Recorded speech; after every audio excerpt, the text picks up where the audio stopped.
শুভ সকাল বন্ধুরা, কেমন আছেন আপনারা সবাই? আশা করছি আপনারা সবাই খুব ভালো আছেন। এখন বাজে সকাল 6টা, আর সকাল 6টা থেকে আপনাদেরকে সাথে নিয়ে আমি আমার ব্লগটা শুরু করলাম। ঘুম থেকে ওঠার পরে নিচের ঘর কিন্তু আমার ঝাড় দেওয়া হয়ে গেছে, আর ওপরের ঘরে আমার এখনো কিছুই করা হয়নি। আর আজকে ঘুম থেকে উঠেই দেখলাম বাইরের ওয়েদারটা বেশ ভালো, বৃষ্টি হচ্ছে না, আর আজকে মনে হচ্ছে রোদ উঠবে। তাই জন্য সকাল সকাল আর দেরি না করে চাটা খেয়ে নিলাম। আর আজকে যেহেতু রোদ উঠবে, আর আমার আজকে প্রচুর কাজ, বাথরুমে অনেক দিন ধরেই জামা কাপড় বেশ কিছু জমে আছে, সেগুলোকেও আজকে কাচবো। আর প্রত্যেকটা হাউসওয়াইফের কিন্তু একটা মাইন্ড সেট হয়ে যায় যে আমি কোন দিন কোন কাজটা করব। আজকে সকাল 6টা থেকে আমি 12টার মধ্যে কিভাবে সংসারের কাজগুলোকে গুছিয়ে করি সেটাই তোমাদের সাথে শেয়ার করব। গতকাল রাতেই হাজব্যান্ড বলছিল যে অনেক দিন ধরে তার খিচুড়ি খেতে ইচ্ছা করছে, তাই ভাবলাম আজকে একটু খিচুড়ি রান্না করি। মুগ ডাল আর মুসুরির ডাল নিয়ে নিয়েছি, ওটাকে সিদ্ধ বসাতে দিয়েছি। আর এদিকে আমি গোবিন্দভোগ চালটা জলে ভিজিয়ে রেখেছি। সবজিটা কাটা হয়ে গেলে খিচুড়িটাকে বসিয়ে দেব। আমার জ্যাঠা শ্বশুর আবার খিচুড়ি খেতে দুপুরবেলা পছন্দ করে না। ওনার জন্য না সবসময় আমি ভাত তরকারি কোনো না কোনো কিছু আমি করে রাখি, সেই জন্য আজকেও তাই করব। আর মাম্মামের জন্য করতে হবে ভাত, তাই জন্য ভাবলাম আমি শাশুড়ি মার হাজব্যান্ডের জন্য করব খিচুড়ি, সাথে হবে বেগুনি, তাই বেগুনটাকেও কেটে নিচ্ছি। আর মাম্মা জ্যাঠা শ্বশুরের জন্য করব ভাত আর একটা মাছের ঝোল। খিচুড়ির জন্য আমি এখানে গোবিন্দভোগ চাল নিয়েছি, আর এই চালটা একটু ফুটে গেলে এর ভিতরে সিদ্ধ করে রাখা ডালটা দিয়ে দেব। কড়াইতে তেল, জিরে, তেজপাতা আর আদা টমেটো দিয়ে ভালো করে ভেজে নিয়ে এর ভিতরে কুচিয়ে রাখা আলু, গাজর, বিনস, কড়াইশুঁটিটাকে ভালো করে কষিয়ে নেব। সাথে দিয়েছি নুন, হলুদ আর জিরে গুঁড়ো। ব্যাস, সেই কষানোটাকেই খিচুড়ির মধ্যে দিয়ে দিলাম। এবার ফুটে গেলে একটু মিষ্টি দিয়ে নামিয়ে নেব। এদিকে আমার রান্না হয়ে গেছে, আর বেগুনিটা ভাবছি খাওয়ার আগে গরম গরম ভেজে নেব। আজকে রান্নাবান্নার দিকটা খুব বেশি আপনাদের সাথে শেয়ার করলাম না, তবে টুকটাক যা হয়েছে সেটাই শেয়ার করলাম। রান্নাঘর আমার ক্লিন করা হয়ে গেছে, এদিকে মাছের ঝোলটা ফুটছে, আর যা বাসন পড়েছিল সেগুলোকে আমি একেবারে মেজে নেব। এখন বাজে ঘড়িতে ওই 10টা মতন। আর মাম্মামকে সকালে খাইয়ে দিয়েছিলাম, পরে মাম্মামকে একটা ডিম সিদ্ধ করে দিয়েছিলাম। সব সময় না কাজ করতে ভালোও লাগে না, দেখবেন যে মাঝে মধ্যে মনে হয় একটু বসি বা একটু নিজেকে টাইম দিই। তো আমারও না আজকে তাই মনে হচ্ছে যে সব কাজগুলো করে কমপ্লিট করে একটু নিজেকে টাইম দেব। ছোটোবেলায় মা আমার জন্য একটা হেয়ার অয়েল বানিয়ে দিত, তো সেটাই আমি গতকাল রাতে বানিয়েছি। আজকে সেই তেলটা না অ্যাপ্লাই করব, খুব এক্সাইটেড।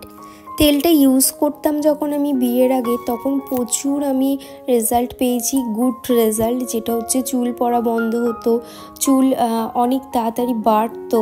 তো সেটাই আজকে অ্যাপ্লাই করব। আমার চুল প্রচণ্ড ঝরে পড়েছে, মাম্মাম হওয়ার পর থেকে বিশেষ করে চুল অনেক হালকা হয়ে গেছে। আর মাম্মামকে খাওয়াতে গেলেই ওর এই একটা বাহানা যে ফার্স্টে তো কিছুতেই খাবে না, তারপরে একগাল নেওয়ার পর থেকে আস্তে আস্তে খাওয়া স্টার্ট করে। ওকে এখন একটু খিচুড়ি খাওয়ালাম, দুপুর 1:30-2টোর দিকে গিয়ে ওকে একটু ভাত আর মাছের ঝোল খাইয়ে দেব। মাম্মামকে খাওয়ানো হয়ে গেছে, এবারে যাব ঘরে বিছানাপত্র এখনো কিছুই গোছানো হয়নি। আর এই সকালে বিছানাপত্র না গুছিয়ে আমি বাইরের কাজে চলে যাই, এটা আমাকে করতেই হয়, কারণ মাম্মাম ঘুমিয়ে থাকে আর মাম্মামের বাবাও ঘুমিয়ে থাকে, সেই জন্য আমি বিছানাটা তুলতে পারি না। ওরা যদি একটু সকাল সকাল উঠে পড়ে তাহলে কিন্তু আমার এই যে ঘরের কাজটা করেই কিন্তু আমি তাহলে বাইরে যেতে পারি, তো সেটার তো উপায় নেই।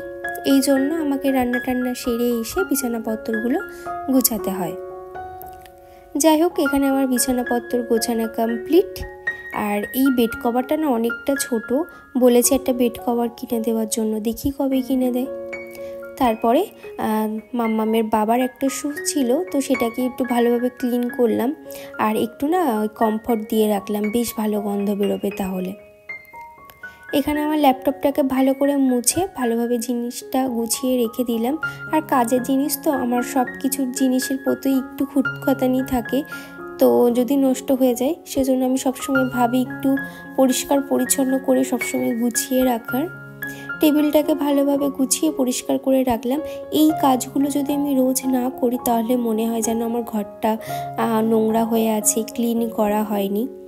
আর একটা পজিটিভ ভাব থাকে দেখবেন রোজ যদি এইসব জিনিসগুলোকে হালকা ফুলকাভাবে একটু মোছা যায়। তাই জন্য আলমারি আর ওয়ার্ড্রপটাকে যেমন প্রতিদিন মুছি তো তেমনই একটু মুছে নিলাম। আর এখানে দেখো আমি ফ্লাক্সটা বার করেছি। ভোরবেলা বা রাত্রেবেলা মাম্মাম যখন ওঠে তখন ওকে একটু গরম জল দিই। আর এই তেলটাই আমি বানিয়েছি গতকাল রাতে। শালিমার যে নারকোল তেলগুলো হয় না, সেই নারকোল তেলটাই কিন্তু এরকম সবুজ কালারের হয়ে গেছে। এর ভিতরে অনেক ইনগ্রিডিয়েন্টস দেওয়া আছে। তোমরা যদি দেখতে চাও আমি কিভাবে হেয়ার অয়েলটা বানিয়েছি অবশ্যই আমাকে কমেন্ট করবেন, আমি বলে দেব। আর এই তেলটা শেষ না হওয়া পর্যন্ত আমি তো আবার সেম তেল বানাতে পারবো না, যখন বানাবো আপনাদের সাথে শেয়ার করে দেব। তবে আপনারা যদি জানতে চান আমি এর ভিতরে কি কি দিয়েছি অবশ্যই আমাকে একটু কমেন্ট করবেন, আমি নেক্সট ভিডিওতে অবশ্যই আপনাদেরকে জানিয়ে দেব। তারপরে দোতলার ঘরে চলে আসলাম। সেই দোতলার ঘরটাও একটু ঝাড় দিয়ে দেবো। হাজব্যান্ড কিন্তু কাজে বসে গেছে। আমার প্রচণ্ড খারাপ লাগছে যে ঘর বাড়ি ঝাড় দেওয়া হয়নি, তার আগেই অফিসের কাজে বসে গেল। তো যাই হোক, কোনো ব্যাপার না, প্রত্যেক দিন তো আর সমান হয় না। তো আমি ভাবলাম রোদ উঠেছে, দোতলার ঘরটা ঝাড় দেবো, দেন ছাদটাও আজকে পরিষ্কার করব। একটা কাজ করতে এসে না আর একটা কাজ মাথার ভিতরে ঢুকে যায় যে আজকে রোদ উঠেছে যখন আজকে এই কাজটা করে নিই, আজকে কাচাকুচিটা করে নিই। ঘর বাড়ি আমার ঝাড় দেওয়া হয়ে গেছে। আর এই পাপোশটা আমার মা কিনে দিয়েছিল আমাকে।